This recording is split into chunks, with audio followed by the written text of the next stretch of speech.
Assalamualaikum warahmatullahi wabarakatuh. Innal hamdalillah nahmaduhu wa nasta'inuhu wa nastaghfiruh wa na'udzu billahi min syururi anfusina wa min sayyiati a'malina.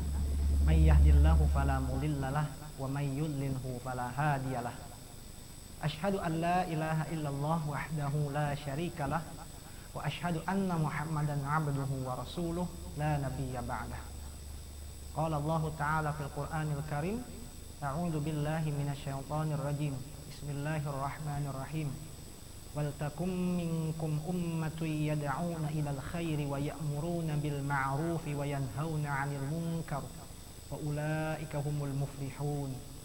Wa kama qala an-nabiy sallallahu alaihi wasallam, man ra'a minkum munkaran falyughayyirhu bi yadihi fa illam yastati' fa bi lisanihi fa illam yastati' fa bi qalbihi dzalika adhaful iman. Puji syukur kehadirat Allah Subhanahu wa taala atas limpahan rahmah, barakah dan hidayahnya lah kita masih diperkenankan oleh Allah Subhanahu wa taala untuk tetap bisa menjalankan aktivitas kita sehari-hari baik dalam keadaan sehat walafiat. Salawat serta salam tak lupa pula kita haturkan, tak lupa pula kita sampaikan kepada junjungan kita, sang idola kita, uswatun hasanah kita dalam kehidupan sehari-hari. Beliaulah Nabi Muhammad sallallahu alaihi wasallam beserta para sahabat, keluarga beliau hingga para pengikut beliau, yakni dengan ikhtiar yang beliau lakukan bersama para pengikutnya, akhirnya kita dapat merasakan nikmatnya dinul Islam hingga sampai saat ini. Sahabat mutiara hati yang dirahmati oleh Allah Subhanahu wa taala, dalam kehidupan sehari-hari tentu kita pada umumnya mengenal dengan istilah yang namanya hasad, atau lebih dikenal pula dengan istilah iri dengki, atau yang lebih populernya lagi atau yang lebih spesifiknya lagi mengenai makna dari kata hasad atau iri dengki ini adalah syirik, kata orang. Sebenarnya makna syirik ataupun dengan hasad itu sangat berbeda jauh sekali antara hasad atau iri dengki dengan syirik. Atau juga ada terkenal dengan istilah pada zaman dulu itu atau pada beberapa waktu yang dulu itu dengan istilah syirik tanda tak mampu. Padahal itu sebenarnya adalah penggeseran makna yang sangat-sangat fatal sekali antara iri terhadap apa yang nikmat yang orang dapatkan maupun dengan istilah syirik yang artinya menyekutukan Allah seperti itu. Namun pada kesempatan kali ini saya akan membahas mengenai apa sih itu hasad, apa sih itu iri dengki dalam kajian kita pada sore hari ini. Menurut jumhur ulama atau kesepakatan para ulama, hasad adalah berharap hilangnya nikmat Allah pada orang lain.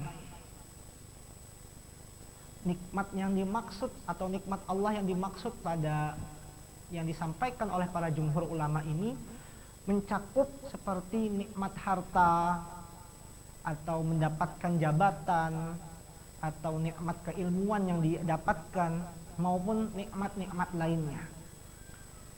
Demikian penjelasan dari Syekh Ibnu Utsaimin rahimahullah dalam kitab Al-Arba'in An-Nawawiyah halaman 368, maupun juga perkataan dari jumhur ulama yang disampaikan oleh Syekh Mustafa Al-Adawi rahimahullah yang menyatakan bahwa hasad adalah keinginan seseorang atau menginginkan hilangnya nikmat yang ada pada orang lain. Jadi menurut Syekh Mustafa Al-Adawi rahimahullah ta'ala mengatakan bahwa hasad itu ialah adanya rasa keinginan seseorang untuk hilangnya nikmat yang ada pada orang lain. Itu yang dikatakan oleh Syekh Mustafa Al-Adawi dalam kitab At-Tafsil fit Ta'wil At-Tanzili Juz' Amma fi Su'al Al-Jawab halaman 720. Kemudian menurut Ibnu Taimiyah, hasad itu adalah membenci, ada perasaan membenci dan tidak suka terhadap keadaan yang baik atau keadaan-keadaan yang dilimpahkan kepada orang tersebut, sehingga dia merasa benci, dia merasa tidak suka kepada orang yang memiliki kenikmatan tersebut. Sebagaimana ini termaktub dalam Majmu' al-Fatawa bab ke-10 halaman 111. Nah, larangan hasad sebenarnya sudah disampaikan oleh Rasulullah sallallahu alaihi wasallam sebagaimana yang didengarkan langsung oleh Abu Hurairah radhiyallahu anhu yang berkata bahwa Rasulullah sallallahu alaihi wasallam bersabda, "Janganlah kalian saling hasad, mendengki.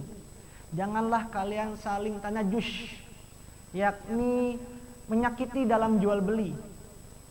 Kemudian janganlah saling benci membenci. Janganlah saling membelakangi atau mendiamkan.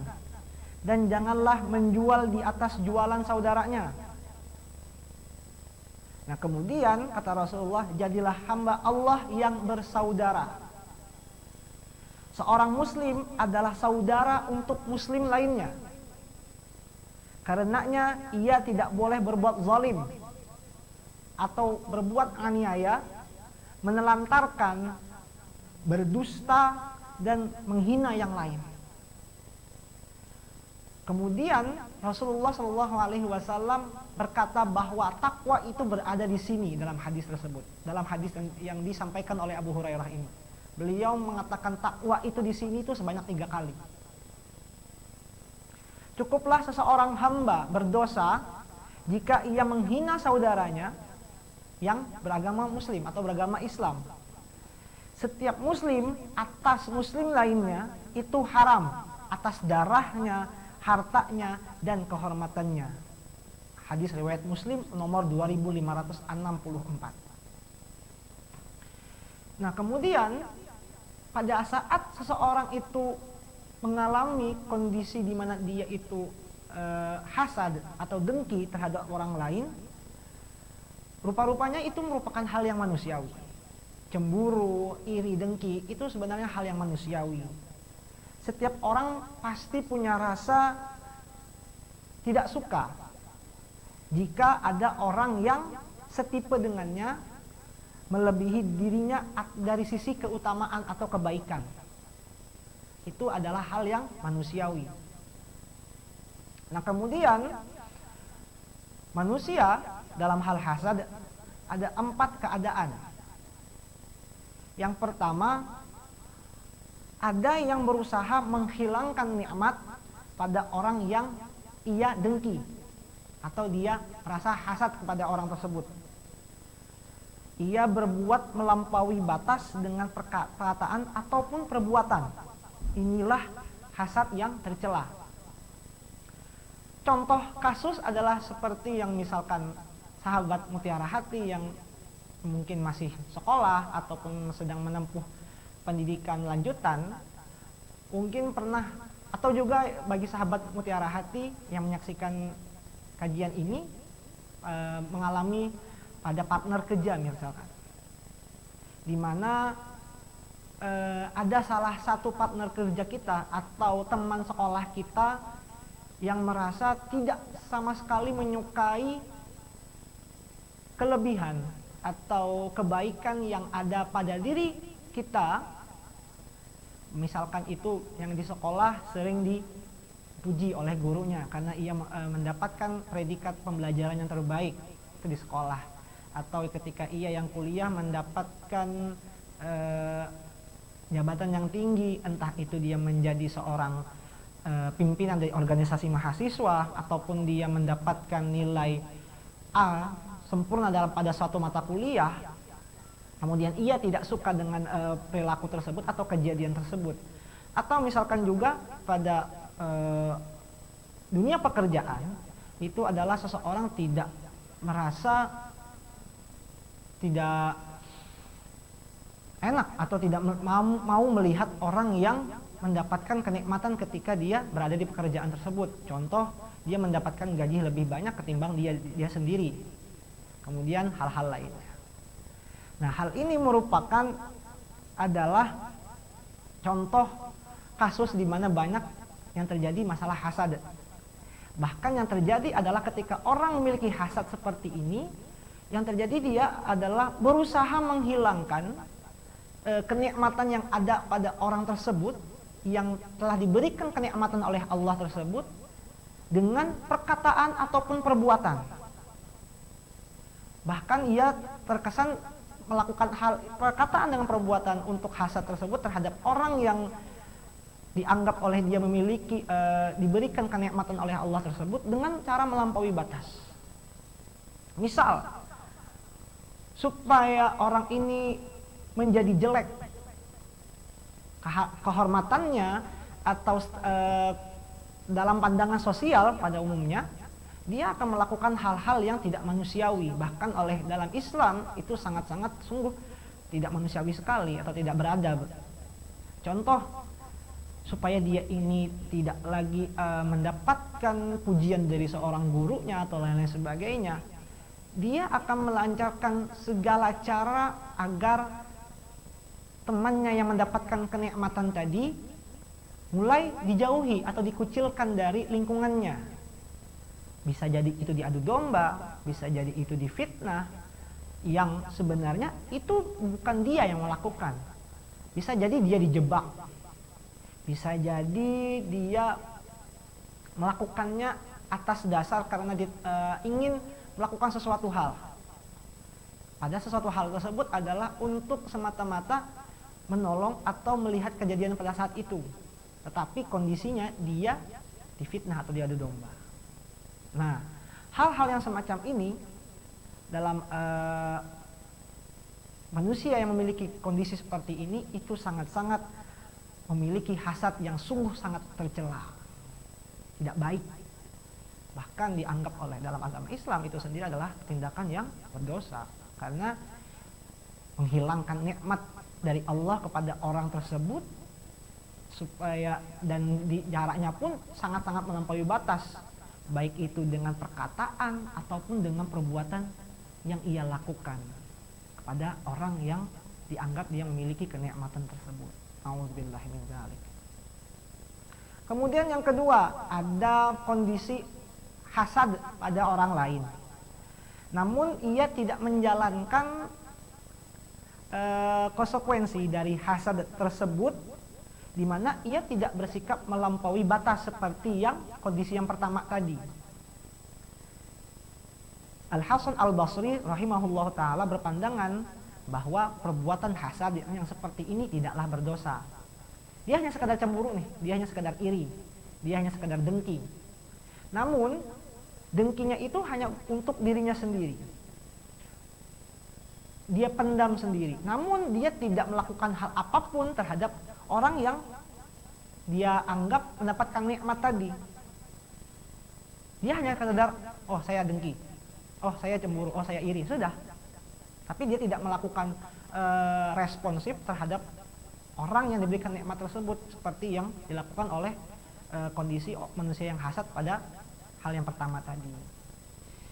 Nah, itu dalam kategori, dalam pandangan Hasan Al-Basri rahimahullahu ta'ala, apabila orang mengalami seperti ini, dia tidaklah berdosa, karena dia tidak melakukan apa-apa, tapi dia hanya sekedar iri saja atau dengki saja. Nah, kemudian yang ketiga, ada yang hasad dan tidak menginginkan nikmat orang lain hilang. Bahkan ia berusaha agar memperoleh kemuliaan atau kenikmatan yang semisal, yang sama. Ia berharap bisa sama dengan yang punya nikmat tersebut. Hal ini dirinci menjadi dua. Kemuliaan atau kenikmatan yang hendak diraih dengan posisi yang sama atau yang sama itu adalah dalam hal urusan dunia ataupun dalam hal urusan agama. Nah, maksudnya apa? Jadi misalkan ada yang merasa tersaingi. Nah, jadi konteksnya di sini adalah dia merasa iri dengan pencapaian temannya atau iri dengan pencapaian orang lain, baik itu dalam hal urusan dunia maupun agama. Lalu dia mengalihkan bentuk kedengkian dan keiriannya atau kecemburuannya itu dengan menginginkan atau mengerjakan hal-hal yang lain supaya tujuan yang seperti orang yang diberikan nikmat itu sama dia peroleh juga. Dia giat seperti ini, seperti itu, dan lain sebagainya. Lalu akhirnya tercapai. Jadi tujuannya itu tidaklah mengapa. Namun pada kategori ini ada dua, dalam urusan dunia maupun juga dalam urusan agama. Adapun kenikmatan yang dimaksud hanyalah urusan dunia, ternyata itu tidak ada kebaikan sama sekali di dalamnya. Contohnya adalah keadaan seseorang pada zaman dulu, pada zamannya Nabi Musa alaihissalam. Kasusnya adalah seseorang yang ingin seperti Qarun. Qarun itu adalah salah satu manusia yang hadir pada zaman Nabi Musa alaihissalam, yang mempunyai harta yang sangat berlimpah. Bahkan konon riwayatnya dia itu mempunyai kunci gudang hartanya yang harus diangkat oleh beberapa orang pengawalnya. Allahu a'lam bishawab. Namun ceritanya seperti itu. Nah, kemudian ada yang menginginkan seperti halnya dia itu seperti Qarun, ibarat kayak Qarun. Dapat harta yang berlimpah, dipuja di mana-mana, kemudian diundang di sini, dapat bergaul dengan para pejabat Mesir pada saat itu, negeri Mesir pada saat itu. Kemudian dalam Al-Qur'an, dalam surah Al-Qasas, surah ke-28 ayat 79, Allah mengatakan, a'udzubillahi minasyaitonir rajim, ya laitalana mislama utiya Qarun.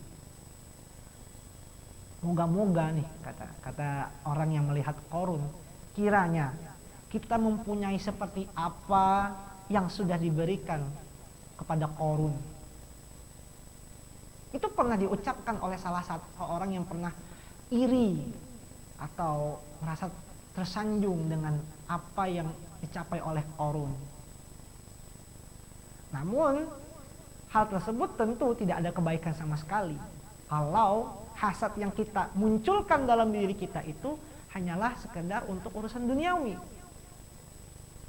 Akan tetapi rasa hasad itu kita alihkan pada hal yang sifatnya kemuliaan dalam urusan agama, maka hal yang seperti inilah yang dianggap sangat baik.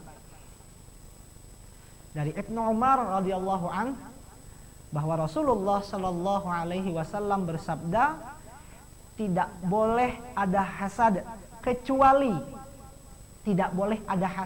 kecuali pada dua perkara. Ada seseorang yang dianugerahi harta atau diberikan oleh Allah harta yang berlimpah, lalu ia gunakan untuk berinfak pada malam hari dan siang hari. Itu konteks yang pertama yang harus kita tuh hasad. Jadi ketika orang tersebut diberi harta oleh Allah, lalu ia gunakan harta tersebut untuk ia infakkan, ia keluarkan pada siang dan malam. Dan yang kedua adalah orang yang dianugerahi oleh Allah berupa Al-Quran. Lantas ia berdiri dengan membacanya siang dan malam.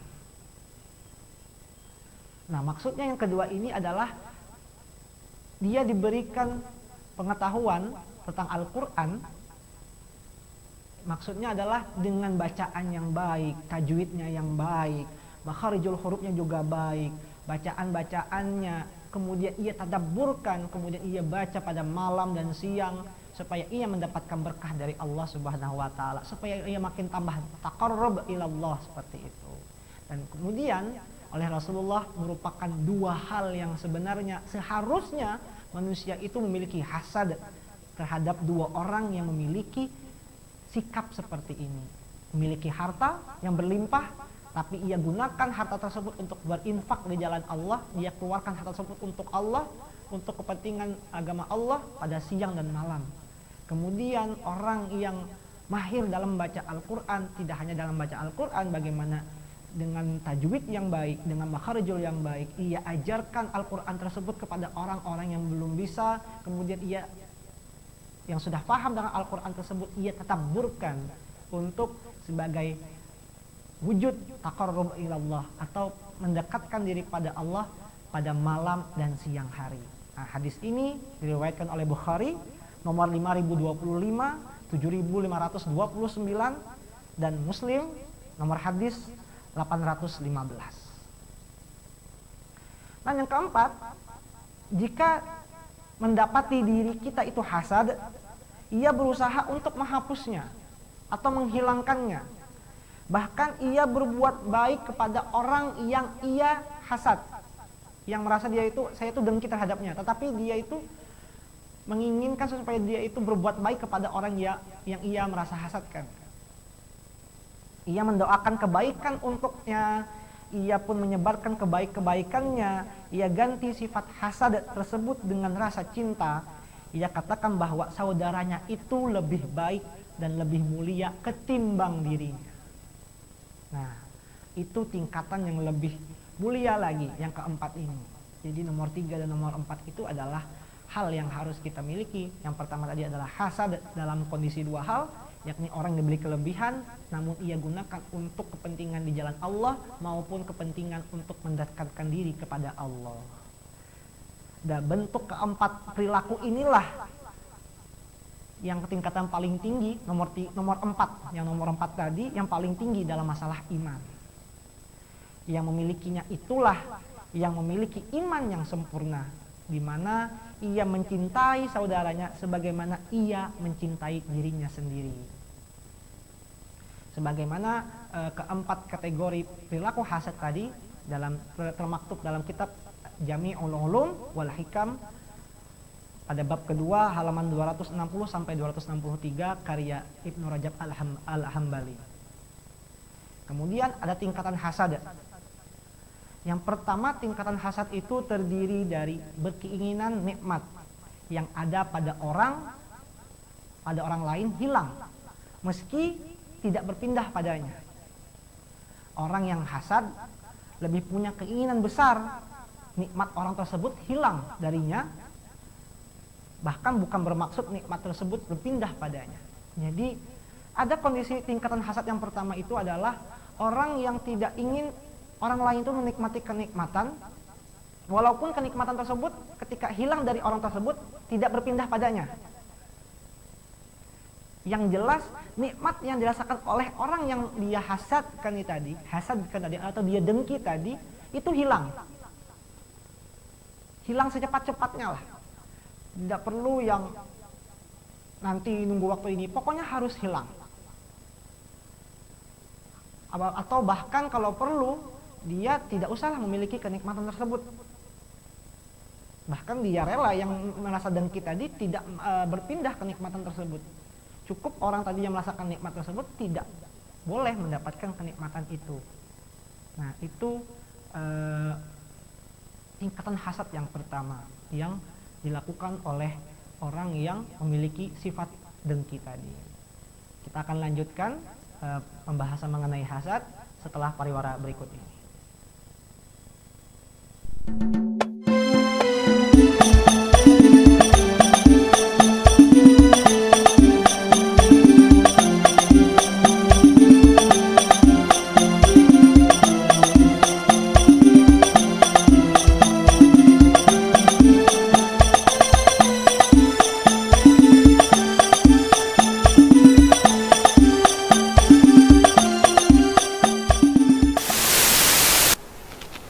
Halo Sobat Kom, udah tahu kan kali ini kita bahas apa? Apa ayo? Ya benar, kita akan bahas tentang TV digital.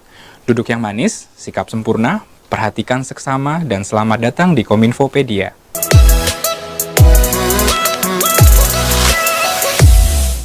Apa itu TV digital? Jadi, sebetulnya yang digital itu bukan TV-nya, tapi penyiarannya. Membahas soal penyiaran, berarti kita akan bahas soal sumber siaran, frekuensi siaran, alat transmisi, dan perangkat penerima. Jadi, penyiarannya menggunakan teknologi digital. Kalau TV-nya sih sama aja. Yang tadinya sinyal televisi dipancarkan secara analog, sekarang sinyal televisi dipancarkan secara digital.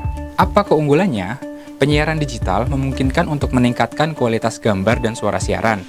Penyiaran digital juga memungkinkan gambar menggunakan rasio 16:9. Jadi kalau Sobat Kom pakai TV layar lebar, nggak gepeng lagi gambarnya. Kalau ada petir pun gambarnya tetap oke. Penggunaan teknologi penyiaran digital memungkinkan penghematan spektrum frekuensi radio karena pita frekuensi yang digunakan untuk penyiaran digital jauh lebih sedikit. Kalau misalnya penyiaran analog menggunakan pita selebar 8 MHz untuk satu kanal transmisi, teknologi digital dengan teknik multiplex dapat memancarkan 6 hingga 8 kanal sekaligus untuk program yang berbeda dengan lebar pita yang sama. Jadi gini nih, kalau program atau siaran diibaratkan orang, lebar pita frekuensi radio diibaratkan jalan, dan kendaraan itu kanal, maka penyiaran analog adalah orang yang bepergian menggunakan kendaraan pribadi. Misalnya ada 10 orang dari Tanah Abang mau ke Harmoni, dan tiap orang naik mobil pribadi. Jalannya jadi padat kan? Nah, kalau dengan teknologi digital, 10 orang tadi pergi naik angkot yang sama. Jadi jalannya nggak padat dan bisa dilalui banyak angkot, juga banyak orang. Maka dari itu, penyiaran dengan teknologi digital membuat spektrum radio lebih efisien, layanan interaktif, gambar dan suara jauh lebih jernih dibanding TV analog. Jadi, nggak ada semutnya. Terus lebih banyak program dan variasi konten acara. Sobatkom pasti bertanya, gimana ya bisa dapat siaran TV digital? Ya nggak? Ya nggak? Nggak nanya, Mas. Ya, kalau nggak nanya, nanya aja deh. Gini, siaran dengan format digital dipancarkan dari perangkat yang bisa membawa sinyal digital, baik berupa kabel, satelit, atau stasiun transmisi. Kemudian diterima di TV-TV flat zaman sekarang yang udah bisa nerima siaran digital. Terus kita tonton deh siarannya.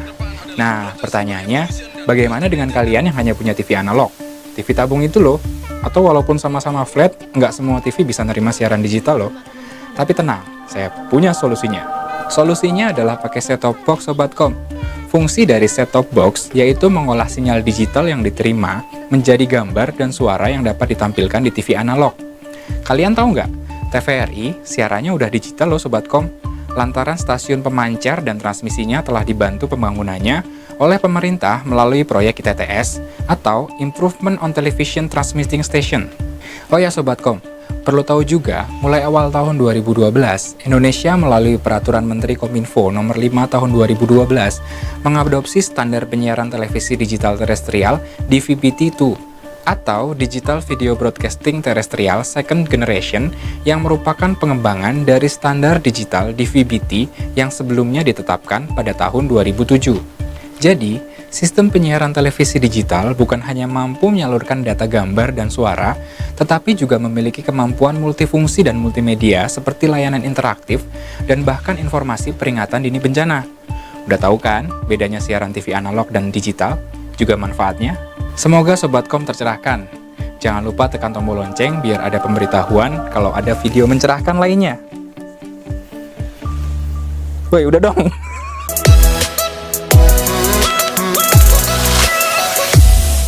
Cerdas di era digital.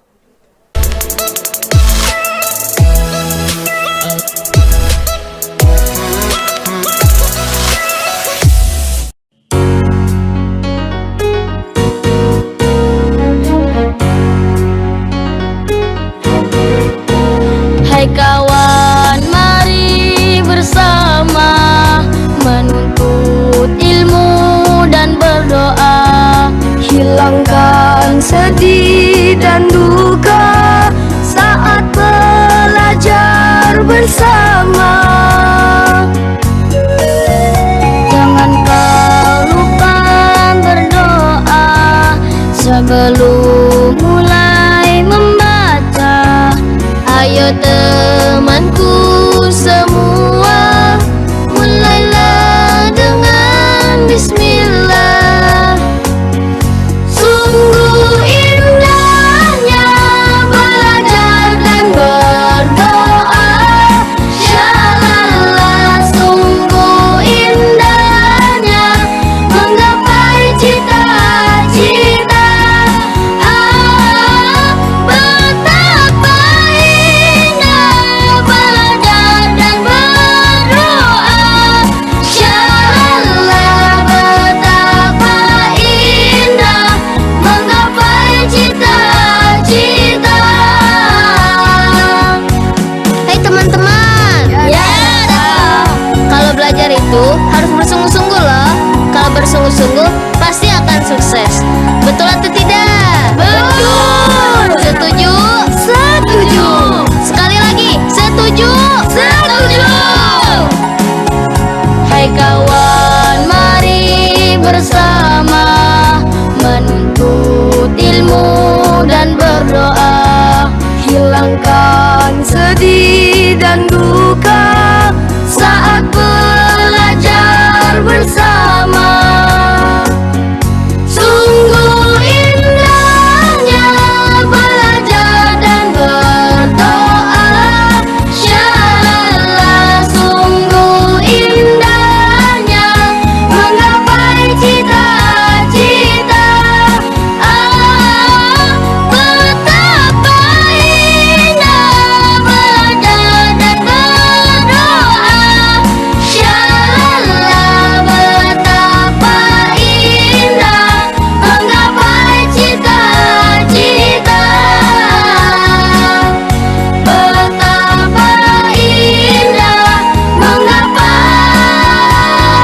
kembali membahas mengenai tentang perkara hasad, yang mana tadi sebelumnya sudah saya jelaskan mengenai tingkatan hasad, yakni orang yang berkeinginan untuk hilangnya kenikmatan yang Allah berikan kepada orang lain, dan dia tidak merasa nikmat tersebut supaya berpindah kepadanya.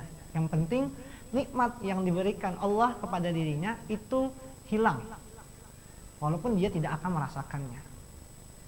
Akan tetapi perbuatan yang terdapat pada tingkatan pertama orang yang hasad seperti ini, bahwa dia telah mengingkari bahwa Allah lah yang mengatur rizki setiap hambanya.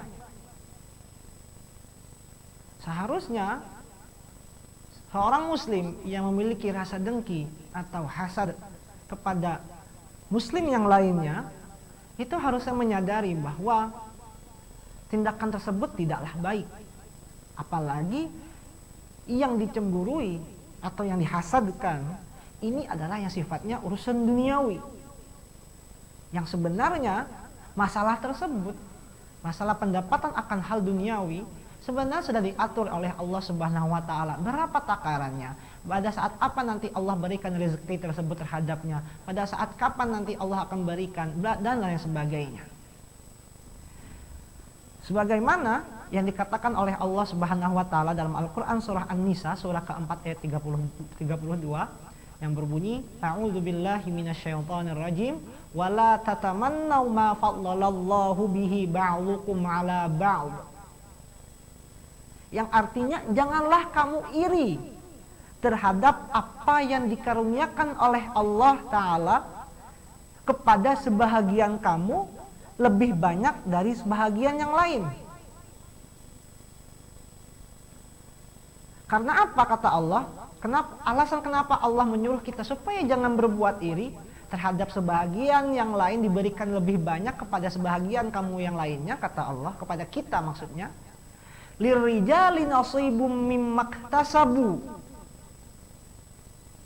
Karena bagi orang laki-laki atau bagi kita yang laki-laki ada bahagian daripada apa yang mereka usahakan. Walin nisa'i nasibum mimmaktasabna. Dan bagi para wanita pun juga ada bahagian dari apa yang mereka usahakan. Was'alullaha min fadlih, dan mohon kepada Allah lah sebahagian dari karunia-Nya. Innallaha kana bikulli syai'in alima. Sesungguhnya Allah Maha mengetahui atas segala sesuatu. Jadi mau itu laki-laki ataupun perempuan, itu sudah diatur berapa porsi rezeki yang akan dia dapatkan sebagaimana usaha yang dia lakukan. Adapun kenikmatan yang Allah berikan kepada orang yang saat itu menerima kenikmatan tadi, baik itu kenikmatan harta duniawi, terus kemudian dalam urusan jabatan dan lain sebagainya, itu merupakan bentuk dari apa yang mereka usahakan. Tugas kita ya sekedar hanya memberikan selamat kepada dia, memberikan ucapan syukur kepada Allah bahwa dia telah diberikan karunia dengan harta yang Allah berikan kepada dia. Cukup itu. Adapun untuk rasa dengki, cemburu dan lain sebagainya, memang itu adalah hal yang manusiawi.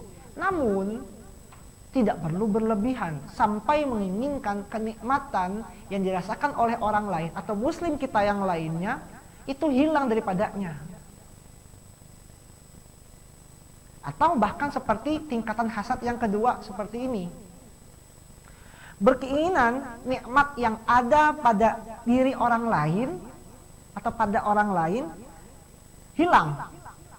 Kemudian nikmat yang tadi diinginkan kepada orang tersebut hilang, itu kembali padanya atau ia yang merasakan.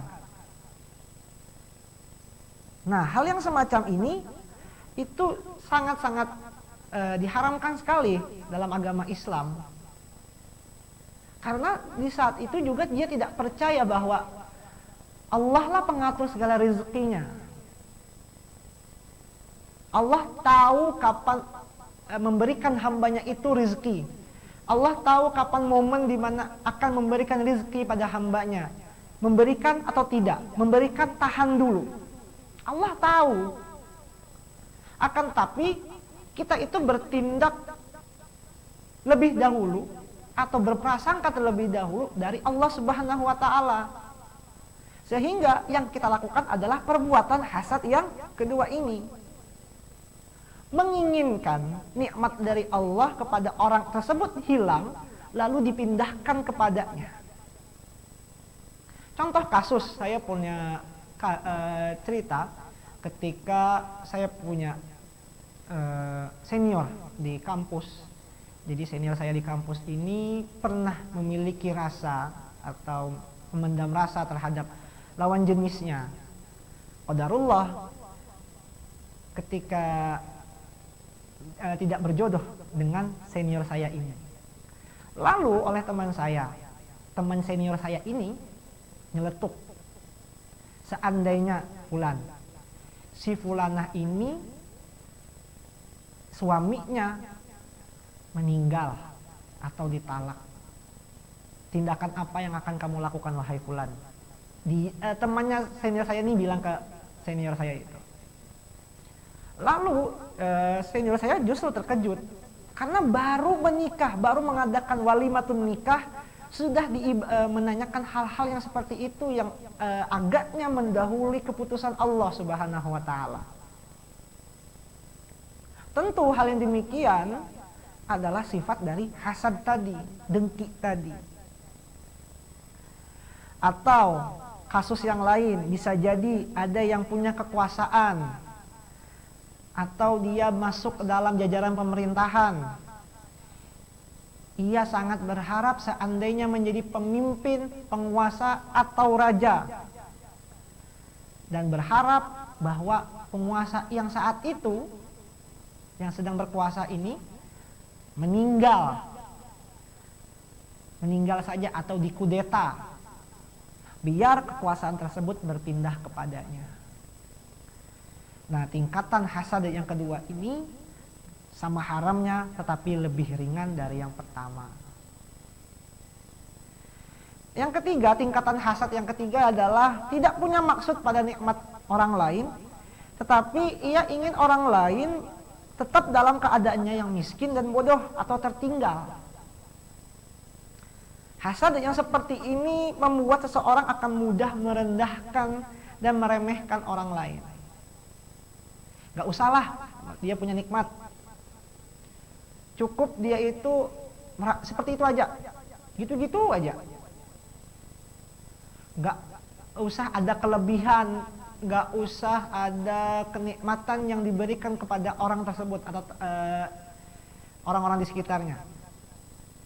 Akan tetapi di dalam niatan hatinya ada maksud, ada niatan untuk merendahkan orang lain atau merendahkan orang itu supaya ya dia tetap merasa yang paling tinggi, dia tetap tetap superior dibandingkan orang tersebut. Misalkan nih kita punya teman sekelas di sekolahan atau di kuliahan, kemudian ya kita lihat dia ini tidak berkembang apapun, stagnan, tetap seperti itu aja, dapat nilai mata kuliah juga B, ulangan harian misalkan kalau sekolah dapat nilainya 75, 80. Ya walaupun dia agak lebih tinggi daripada temannya, mungkin dia mendapatkan nilai A mata kuliahnya, kemudian yang sekolah mendapatkan nilai 85. Ya dia berharap temannya itu jangan sampai mendapatkan nilai 90, 100 atau mendapatkan nilai A juga, atau lebih menguasai mata kuliah yang lainnya lah, supaya dia bisa menyombongkan dirinya bahwa dia ini tetaplah yang menjadi yang utama. Nah, hal yang seperti ini juga tidak diperkenankan dalam agama Islam. Kemudian yang keempat adalah tidak menginginkan nikmat orang lain hilang, tetapi ia ingin orang lain tetap sama dengannya. Jika keadaan orang lain lebih dari dirinya, barulah ia hasad dengan menginginkan nikmat orang tersebut hilang juga, sehingga tetap sama dengannya. Yang tercela adalah keadaan kedua ketika menginginkan nikmat saudaranya itu hilang. Jadi maksudnya adalah tidak menginginkan nikmat orang lain hilang, tetapi ia ingin orang lain tersebut tetap sama dengannya. Jadi kalau dia nilainya 60 ya tetap sama nilainya juga 60 ketika dapat ulangan. Jangan sampai dapat nilai 62, 65, 70, jangan sampai. 60 harus 60. Bagaimanapun caranya. Beda kalau misalkan dia dapat 60, kita 80. Nah, kita 60, dia 80. Dengan caranya kemudian kita salahkan supaya dia tidak dapat lagi 80. Kita menggunakan berbagai cara supaya dia dapat 80 lagi. Nah, itu sudah kategorinya sangat-sangat buruk lagi. Sudah hasad, curang, berbuat yang tidak jujur, Masya Allah. Berlapis dosanya sudah kalau seperti itu. Nah, jika keadaan orang lain lebih dari dirinya, barulah ia hasad atau dengki dengan menginginkan nikmat orang tersebut supaya hilang, sehingga tetap sama dengannya. Jadi ketika apabila orang tersebut mendapatkan kenikmatan tadi, dia akan hasad dengan menginginkan supaya nikmat orang tersebut hilang dan supaya kembali lagi sama dengannya. Yang tercela adalah keadaan kedua ketika menginginkan nikmat saudaranya itu hilang. Ketika hilang, dia merasa sama. Nah, itu yang sangat-sangat tercela. Kemudian yang kelima, menginginkan sama dengan orang lain tanpa menginginkan nikmat orang lain hilang. Inilah yang disebut dengan namanya ghibthah, sebagaimana terdapat dalam hadis sebagai berikut yang disampaikan oleh Abdullah bin Mas'ud radhiyallahu an, bahwa Rasulullah sallallahu alaihi wasallam bersabda, la hasada illa fisnataini rajulu atahu Allahu mala fasallata ala halakatihi fil haqq wa rajulun atahu Allahul hikmah fahuwa yaqli biha wa yu'allimuha. Tidak boleh hasad atau ghibthah kecuali pada dua orang, seperti yang sudah jelaskan tadi, yakni yang Allah limpahkan, anugerahkan kepadanya harta yang berlimpah, ia gunakan untuk infak di jalan Allah atau di jalan kebaikan, dan orang yang Allah berikan berupa ilmu Al-Quran dan As-Sunnah, ia tunaikan dan ia ajarkan kepada orang yang belum mengetahui. Ini hadis termaktub dalam Bukhari nomor 73 dan Muslim nomor 816. Inilah maksud berlomba-lomba dalam kebaikan, wa fi dzalika falyatanafasil mutanafisun. Dan untuk orang-orang yang demikian itu hendaklah ia berlomba-lomba.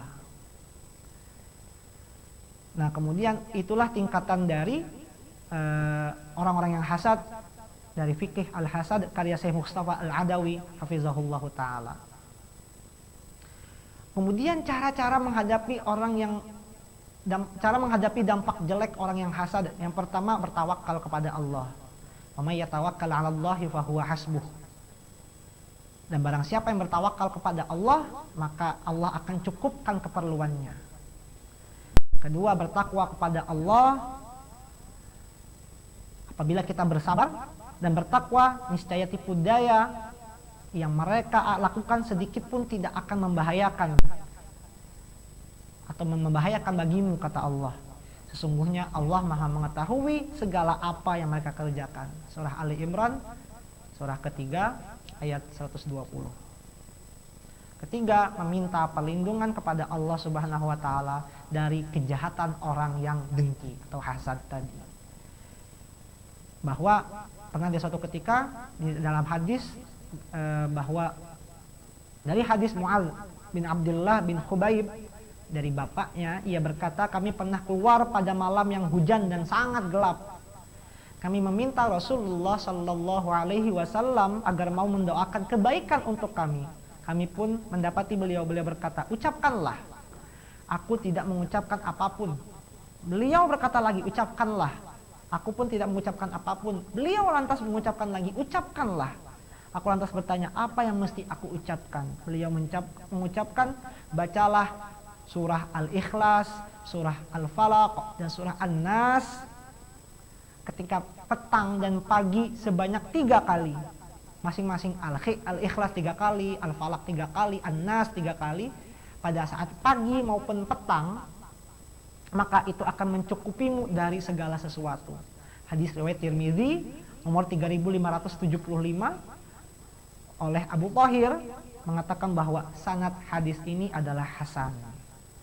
Syekh Mustafa Al-Adawi hafizahullah ta'ala mengatakan, benteng yang paling kuat untuk melindungi diri dari kejahatan orang yang hasad adalah dengan berpegang teguh terhadap Al-Quran dan ajaran Nabi Muhammad sallallahu alaihi wasallam, lalu meminta perlindungan kepada Allah Ta'ala. Dalam kitab yang beliau himpun, At-Tasil li Ta'wil At-Tanzil Juz Amma fi Su'al wal Jawab, halaman 726. Kemudian yang keempat adalah jangan beritahu orang yang hasad tentang nikmatmu. Jadi hati-hati juga kita dalam menceritakan nikmat kepada orang-orang.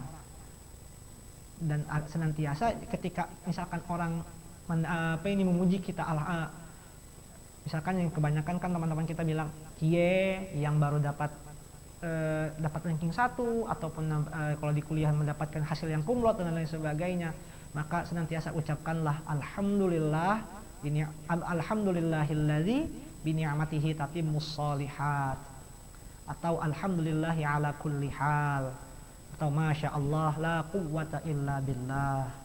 Sebab apa? Semua nikmat yang kita rasakan atau nikmat yang kita peroleh itu semata-mata itu juga datangnya dari Allah Subhanahu wa taala, dan kita diperintahkan seperti yang sebagaimana sudah dikajian pada minggu yang lalu, bahwa rasa syukur terhadap apa nikmat yang diperoleh itu salah satunya adalah meyakini dan mengakui bahwa segala sesuatu nikmat yang diperoleh itu adalah datangnya dari Allah, dan cara mengucapkannya adalah juga dengan menyanjung dan memuji Allah Subhanahu wa taala, bahwa Dia adalah zat satu-satunya yang berhak memberikan kita nikmat akan segala apapun yang kita miliki. Mungkin itu saja yang dapat saya sampaikan terkait masalah perkara hasad. Mungkin di lain waktu akan kita lanjutkan mengenai perkara hasad ini, dan mudah-mudahan kita dijadikan oleh Allah Subhanahu wa taala sebagai muslim yang berkualitas, dan juga kita dihindarkan dari perilaku hasad. Demikian saya akhiri. Billahi fi sabilil haqq fastabiqul khairat. Assalamualaikum warahmatullahi wabarakatuh.